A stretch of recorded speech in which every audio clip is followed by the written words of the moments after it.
তবু এই দেয়ালের শরীরে যত ছেঁড়া রং ধুয়ে যাওয়া মানুষ, পেশাদার প্রতিহিংসা তোমার চেতনার যত উদ্ভাসিত আলো রং আকাশের মতো না কোষা, নীল নীলে ডুবে থাকা তোমার প্রিয় কোনো মুখ, তার চোখের কাছাকাছি এসে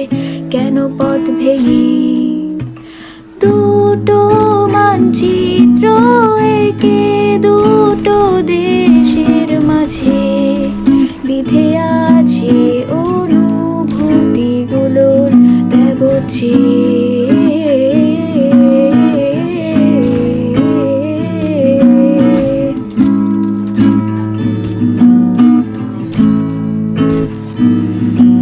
তবু এইখানে আছে অবলীল হাওয়া, জানালা বদ্ধ ঘরে আসে যায় দেয়াল ধরে বেড়ে ওঠে মধ্যরাত তোমার ছায়ায় জমে এসে ভয় আলোকে চিনে নেয় আমার অবাধ্য সাহস, ভেতরে